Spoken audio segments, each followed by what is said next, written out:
Week after week, game after game, this man continues to prove the doubters wrong. Well, he's improving the players and he's definitely improving Chelsea, that is for sure. Most whatever he says, when he's sitting second in the Premier League in December, you are definitely in the title race. For how long, we will discuss. Right now, the recent debate has been on whether or not Enzo Maresca's Chelsea team is in the title race, and considering the fact that just a season ago, they were struggling to qualify for Europe. It's saying a lot about this Chelsea team. How have they improved them? What's Enzo Maresca done to fix the team that three managers failed with? And was all of this bound to happen? When Enzo Maresca was appointed as the new Chelsea manager, it came with mixed reactions. Enzo Maresca, what has he done? And he's coming in to, coach elite players in an elite football club. Of all that was said at the time, that had to be the biggest question. What exactly had he done to get a job where the likes of Mauricio Pochettino and Graham Potter had come in and failed? Heck, the main news around Enzo Maresca was that he used to be one of Pep's protégés. But it's safe to say that ever since he's come into the team, Enzo Maresca has transformed the club. From barely managing to qualify for European football, they're in a position where if the league were to somehow end now, they'd be second in the table challenging for the title and qualifying for the Champions League. On his part, Enzo Maresca knew what he was coming into. What in your mind defines a big club, and what are the expectations? No, anyway, the big club are clubs that at the end, in the past or in the present, they are winning, they are won or they are winning trophy. And Chelsea is that kind of club. Even though the team had fallen from the wave of winning the Champions League in 2021, Enzo Maresca still knew that Chelsea was a big team, and the job he was coming into was managing a team full of huge expectations. A very young squad, but even with that, they now had a manager who radiated hope. The good thing is that I still think what I said to the owners and to the sport director the first time I met them. Because of the age and because how good is the squad, for me Chelsea in the next 5-10 years will be one of the team or the team that is going to dominate English football. At the time, it seemed like such a bold statement, but with the way Maresca has been getting this Chelsea team to play, you wouldn't bet against this happening soon. Enzo Maresca was able to say this because of the background he had coming into the Chelsea job. He began his coaching career at Ascoli in Italy, although it's worth noting at the time that he was only second in command. And that's because he didn't have the necessary badges to become a full-time coach. Still, Maresca was an exciting name in the Italian coaching circle at the time. He had a specific style of play for his team that made him stand out. For Maresca, possession is key. He wanted to have full control of the ball and then allow the players decide how they were going to move into the spaces and find the goals and key moments. Pretty soon, Maresca was advancing in his coaching career. He made the move to West Ham where he was under his former boss, Manuel Pellegrini. This experience was a learning curve for Maresca, but where things really changed for him was when Manchester City came calling. I always said that for me Pep is a genius and nobody can be compared to him.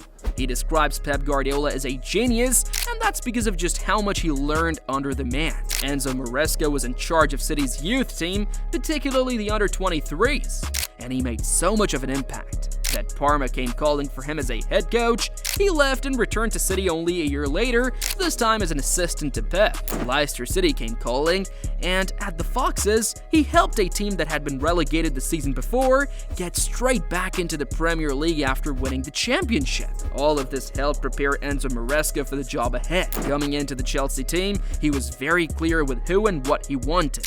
And at the end, only 11 they are going to play. Some of them, they want to play some minutes from the bench, but it's almost impossible to keep all of them happy. Now, why this is key is because just like his mentor Pep a few years back at Barcelona, it was the same strategy. Ronaldinho left the club after Pep took over the affairs of the club in 2008. A bold statement. Enzo Maresca comes in and tells players like Raheem Sterling and Ben Chilwell that they won't be a part of his team. Bold statement. When it comes to tactics, Enzo Maresca is a very detailed man. Kicking things off from the back, he makes use of inverted fullbacks a lot. We bring the fullback inside when we have the ball, because the idea is to have an overload in the middle, extra player in the middle, and always try to have The way they play with the fullbacks, Malo Gusto and Marc Cucurella this season, Maresca wants them to invert. By doing this, Maresca allows his team to maintain a width that makes them dangerous. It also means there is an extra body in midfield to encourage quick passes and transitions too. Going back to the Sterling situation again, perhaps it shows just how much Maresca understands his system and knows what he wants for his team. That Jadon is very important for us. It's very important. He has to be fit mentally, physically, and he's going to help us a lot. But tonight he showed again how important it is and how important it is for us. And it's what we need, especially against teams that they defend low block. We need that quality in the last third. Last pass. He could shoot. Sometimes he could shoot more, but I think he's going to help us a lot. This is Maresca talking about Sancho and the quality he brings. Relating this to the tactics, Maresca allows his team to have quick switches of play where the wingers can then isolate themselves and stay out wide. With players like Jadon Sancho, Noni Madueke, and Pedro Neto, when they got out wide in these tight spaces, beating the man is almost always guaranteed. With this, we see a coach who has developed a system that the players follow but also allows them to express themselves in their area of the pitch. Hey guys, just a quick one. At Total Footy, we're committed to bringing you quality videos like this. And on your part, we just need you to hit that subscribe button to the channel. Okay, it's not just the wide men that have benefited from Maresca's style of play, and to understand this next part, I need to show you something. But this one might have been the hardest maybe because of the amount of quality players they have and also the structure they play in. So it was we had to fight really hard to bring this over the line, that's clear. This is Arne Slot, manager of the current league leaders Liverpool, admitting that the game against Chelsea was the only one where he could admit that the opposition was better than his team. For context, Liverpool has faced the likes of Real Madrid, Manchester City, Arsenal, and AC Milan this season. But Slot only said this against Chelsea. Why? Because in that particular game, Chelsea bossed the key area of the pitch: midfield. Being a former midfielder himself, Maresca knows how important midfield domination is to a team. Why don't you think Enzo Fernandez and Moises Caicedo are able to influence Chelsea's game, considering that they were brought in as one of the marquee signings in the last 2 years? They don't influence, they don't gravitate as much as you would like. Last season, the combination wasn't working. Both Enzo Fernandez and Moises Caicedo cost Chelsea over £200 million, and yet every time they played together, it was as if there was a lack of control in the team. Enzo Maresca comes in and makes a tweak, Enzo Fernandez gets dropped, Romeo Lavia comes in, and suddenly, this Chelsea team in the midfield have a proper physical balance to it. But then again, dropping Enzo Fernandez just goes to highlight how much of a proper coach Enzo Maresca is, because what it did for the Argentine ever since was to take his game to a whole new level. I mean, look at that! He's in the form of his career. The whole point with this is that Enzo Maresca has midfielders who understand the balance and control of the game. With his tactical setup, both in and out of possession, the ball is key. That's how fast they can win it, how long they can keep it, and how quickly they can turn over and proceed to create a goal-scoring opportunity. Just like Enzo Fernandez, you've got to praise Enzo Maresca for his ability to improve players. What I can see clearly, that being with them every day, it's something that you can see, you can smell. My feeling has been always game after game, seeing even in pre-season where we face teams that they were already together many years. So for us it was very difficult. But even in that moment, I see that the team was improving, and I still see the same, and this is the most important thing.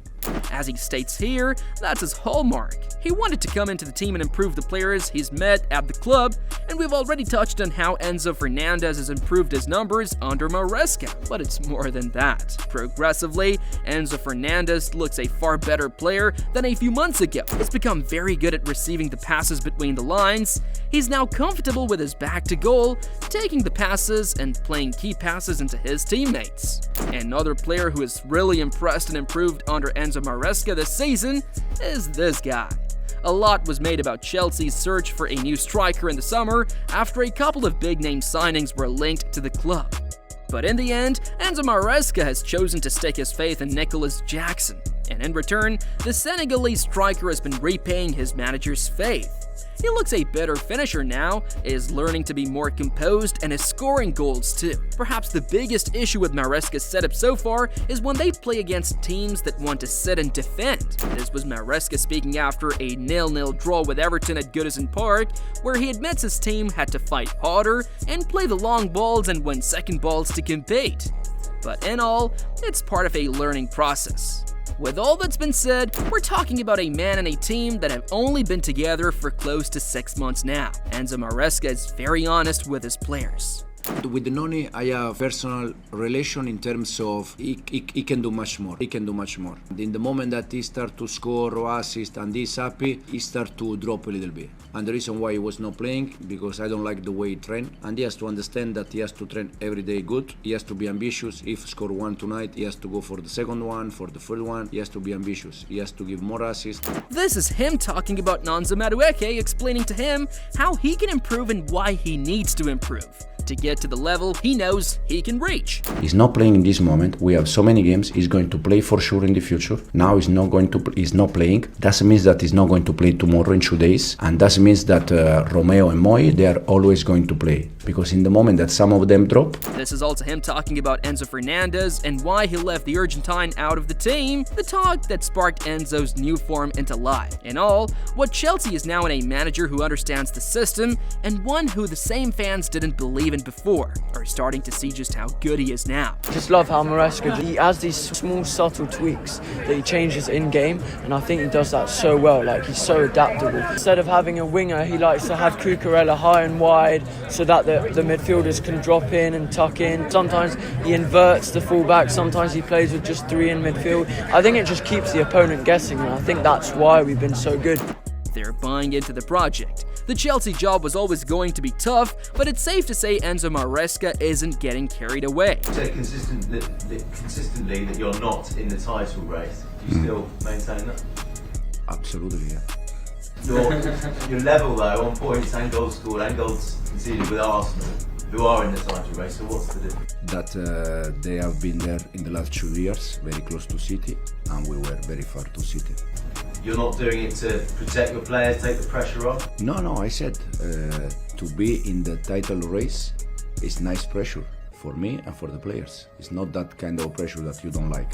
It's that kind of pressure that you like because you are in the title race. But it's not our case, and the reason why I said, because Arsenal in the last 2 years they were very, very, very close to City, Liverpool. They have been there. We were not there, and as I said, hopefully soon we can be there. Despite the team being second in the league, he keeps insisting his team isn't in a title race, and that's because he's got realistic ambitions for now. He wants to see this team develop. They can only get better. The statement hits even harder when you realize just how much Chelsea has spent in terms of recruitment ever since the takeover. Think about it, they have a core of young talent now, both at the club and the ones on loan, and now have a manager who has proven a track record for achieving success with young players.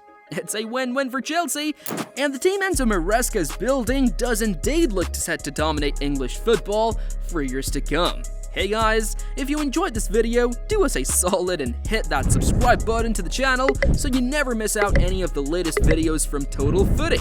And don't forget to like and subscribe as well.